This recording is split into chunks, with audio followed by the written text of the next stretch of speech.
Hello kumulsirung kapung of channel kan takam ngomi majan channel chapa siro nul kolopa anu video ko mal gutung bus anu video sa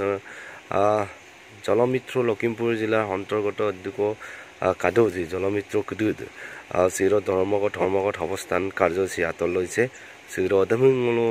আজক অলংকার cup গুদুং Lakhimpur pay আজক BDSM গালিক পলাই কাপিলা বুলু ধর্মগত অবস্থান গ্রহণ পনাম পিদুজি অস্থায়ী শ্রমিক পরিষদ জিন্দাবাদ জিন্দাবাদ জিন্দাবাদ হদো হম পিএসসি অস্থায়ী শ্রমিক পরিষদ জিন্দাবাদ জিন্দাবাদ জিন্দাবাদ আমার দাবি আমার দাবি আমার শ্রমিক আইন ন্যূনতম ভাতা প্রদান করো শ্রমিক আইন ন্যূনতম ভাতা প্রদান করো আমার বিদেশ কমিটি পঞ্চায়েত মুক্ত করো আমার পিএসসি বিভাগের উপর নিযুক্তি দিও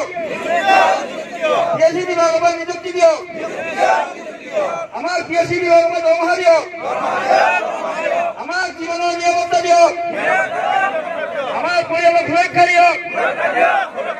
আমার পরিবারের সুরক্ষা দিও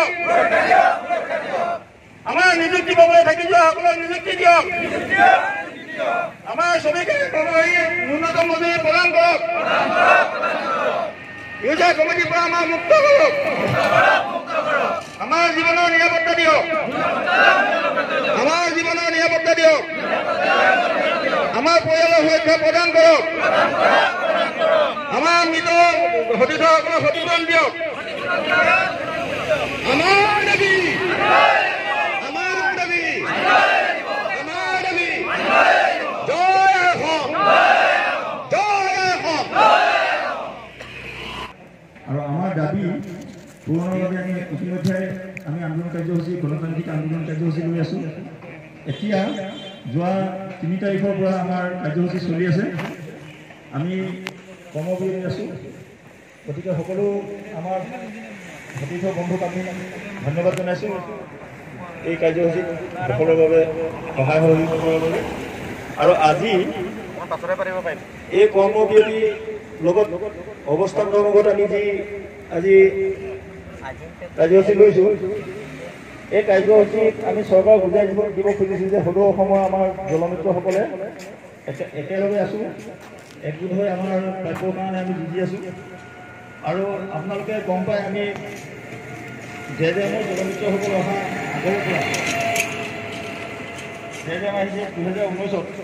আমি তাৰ আগতো 10-12-15 বছৰ আমি বিভিন্ন জলমিত্ৰ, তেতিয়া জলমিত্ৰৰ নাম নাছিলে, আমাৰ কেয়াৰটেকাৰ ভলণ্টিয়াৰ এনে ধৰণৰ নাম আছিলে। আমাৰ পামপায়াতৰ এই অফিচৰ পৰা আমাক আইডেণ্টিটি কাৰ্ডো দি থৈছে। গতিকে আমি বহুত যুগ লৈ আমি এই আমাৰ প্ৰাপ্য অধিকাৰৰ কাৰণে যুঁজি আহিছিলোঁ। আজি জেজেএম অহাৰ পিছত চৰকাৰৰ পিনৰ পৰা ফিফটিন ফাইনেন্স PNRD ফালৰ পৰা আমাক 6,500 টকা এটা সামান্য মাননি দি পেলাই আমাক পেলাই দিবলৈ যত্ন কৰিছে। চৰকাৰ বা আমাৰ কৈলাশ প্ৰাধিক ইয়াত অনুৰোধ জনাইছিলোঁ যে আমাৰ এইটো পইচাৰে আমি চলিব নোৱাৰিম, পৰিয়াল চলাব দিগদাৰ হ'ব। তেখেতলোকে আমাক তেতিয়া প্ৰথমতে আমাক বুজনি দিলে তোমালোকৰ এইটো পাৰ্ট টাইম জব হয়, গতিকে তোমালোকে বেলেগ অন্য কাম আৰু কৰিব পাৰিবা লগত পানী দিয়াৰ উপৰিও। গতিকে তোমালোকে এইটোকে এতিয়া লৈ পেলাই প্ৰথমতে চলোৱা, আৰু আমি 6 মাহ দিনৰ পিছত তোমালোকৰ ৰিভিউ মিটিং দি তাতে আমি ঘোষণা কৰিম তোমালোকৰ দৰমহা বঢ়াব। সেই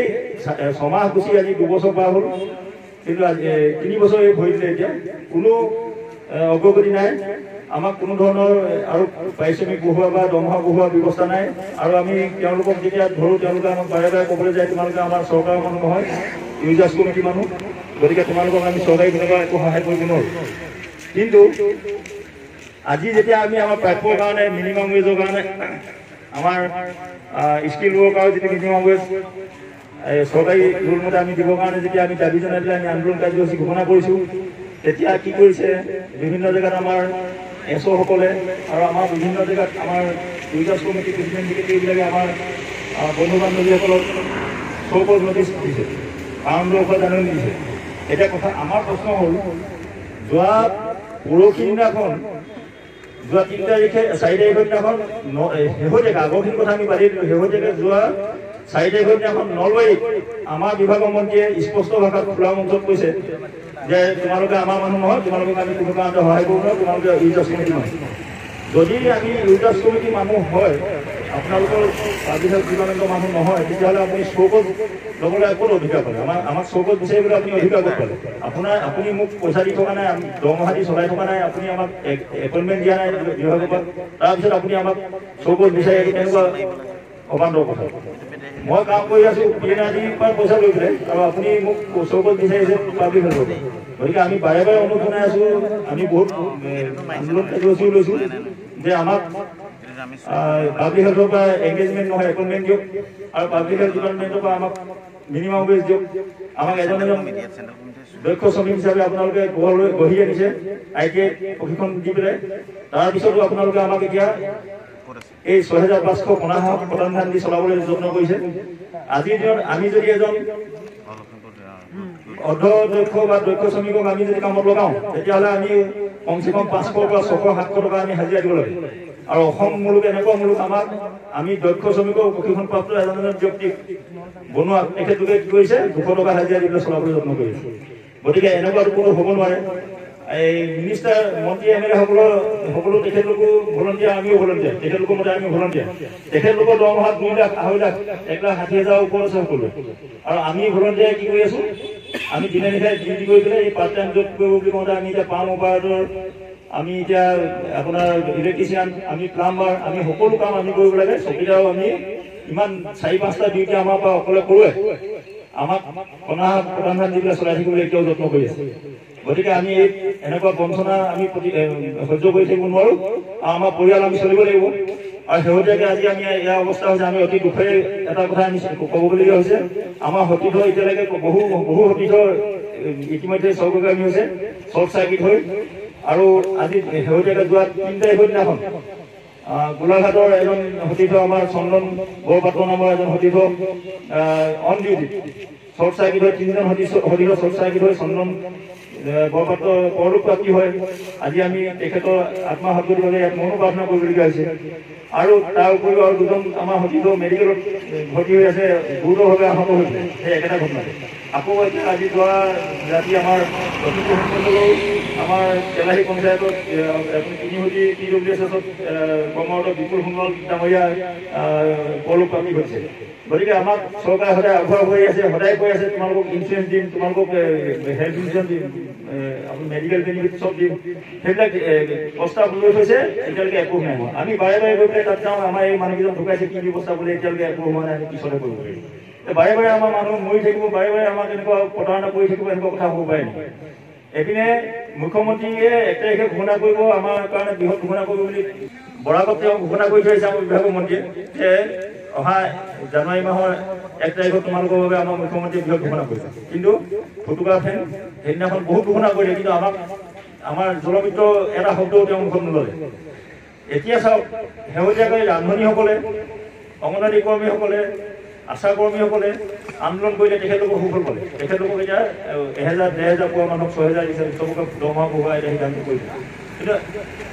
আমি বাৰে বাৰে আমি বুজাই আছোঁ যে আপুনি আশা কৰ্মী অংগনবাড়ী কৰ্মী গুৰুত্ব দিছে কিন্তু 3জন ব্যক্তিয়ে ৰাইজক পানীয়ে প্ৰাণ যি পানী দি পেলাই আমি সকলোৱে প্ৰাণ ৰক্ষা কৰি আছোঁ যিসকলে সমাজ সেৱা কৰি আছোঁ নিস্বাৰ্থভাৱে আজি 10-12 বছৰ এটকা নোহোৱাকৈ সেইসকললৈ আপুনি চকু মেলি চাবলৈ আপোনাৰ সময় হোৱা নাই আজি আমি 60 ফুট ওখ টেংকি উঠি পেলাই আমি টেংকি মেৰামতি কৰিবলৈ যাব লাগে আমাৰ 3 ফেজৰ আপোনাৰ 440 ভল্টত 3 ফেজত আমি কাম কৰিব লাগে আজি শ্বৰ্ট চাৰ্কিটৰ বিভিন্ন সময়ত বিভিন্ন আমাৰ বন্ধু পংগু হৈছে বিভিন্ন বন্ধু পৰলোক প্ৰাপ্তি ঘটিছে তেনেকুৱা অৱস্থাত আমাক ইমান মাহিয়া দৃষ্টিয়ে চাবলৈ কি হৈছে আমি একো বুজিবলৈ পৰাই নাই কি হৈ আছে গতিকে আজি আমি অতিষ্ঠ হৈ আমি অনিৰ্দিষ্টকালীন যেতিয়ালৈকে আমাৰ দাবী পূৰণ নহয় তেতিয়ালৈকে আমি কৰ্মবিৰতি থাকিম আমাৰ অসমৰ উপভোক্তা ৰাইজক আমি ইয়াৰ পৰা সৰজে ক্ষমা খুজিছোঁ যে আমি আমাৰ এই কাৰ্যসূচীৰ বাবে আপোনালোকে আমাক সহযোগ কৰক আৰু আপোনালোকৰ যি অসুবিধা হৈছে তাৰ বাবে আমি দুখিত আমাৰ উপায় নাই আপোনালোকে দেখিছে আজিৰ যুগত এবাৰ ওলাই গ'লে আপুনি যদি 5,000-4,000 টকা লৈ পেলাই বজাৰলৈ যায় গধূলি ঘৰলৈ টকা পইচা ঘূৰি নাহে তেনেকুৱা অৱস্থাত এই মূল্যবৃদ্ধিৰ দিনত 6,500 টকাৰ আমি চলিবলগীয়া হৈছে। তাকো দ্বিতীয় এটা কাম কৰিবলৈ আমাৰ ব্যৱস্থা নাই, কাৰেণ্টৰ কোনো ভৰসা নাই, কোন সময়ত কাৰেণ্ট যায় কোন সময়ত আহে। আমি গোটেই 24 ঘণ্টা এটা ডিউটি, কেতিয়াবা ৰাতি 12টা বজাত 1টা বজাত আমি চুইচ দিবলগীয়া হয়, কেতিয়াবা 9টা 10টা বজালৈকে ৰাতি থাকিবলগীয়া হয়। তেনেকুৱা অৱস্থাত তাৰ মাজতে শ্বৰ্ট চাৰ্কিট হোৱা, কিবা যান্ত্ৰিক বিজুতি হোৱা এইবিলাকতো আছেই। গতিকে উপভোক্তা ৰাইজকো তাৰ মাজত আমি কষ্ট পাওঁ, কেতিয়াবা আমাক বিভিন্ন আপত্তি কৰা বেয়া হ'লেও আন এটা লাগে পাইপডাল ভাঙিলে তাৰ মেৰামতিৰ কাৰণে আমিয়ে পইচা খৰচ কৰিব লাগে। কিবা যিকোনো ৰিপেয়াৰিং হ'বলৈ হ'লে আজিলৈকে আমাক 1 টকাও কোনো বিভাগৰ পৰা আমাক দিয়া নাই। যি হৈ আছে চব আমি নিজে 6,500 টকাটো পাই আকৌ তাৰ ওপৰতো আমি আকৌ পানী দিবৰ কাৰণে আমি ৰিপেয়াৰিংবিলাক আমি কৰিব লাগে, বাল্ব এটা ফ্ৰিজৰো আমি কিনিব লাগে, কোনো ধৰণৰ তাতে সহায় সহযোগিতা চৰকাৰৰ পৰা নাই। গতিকে আমি চৰকাৰক আমি বাৰে বাৰে অনুৰোধ কৰিছোঁ, এইবাৰ আমি শেষবাৰৰ বাবে এইবাৰ জনাইছোঁ, তেখেতলোকে যদি আমাক এইবাৰ এনেকৈ প্ৰতাৰণা কৰি থাকে তেতিয়াহ'লে এবাৰ আমি তেখেতলোকক ক্ষমা নকৰিম। আমি মানৱ অধিকাৰ আয়োগত চৰকাৰৰ বিৰুদ্ধে আমি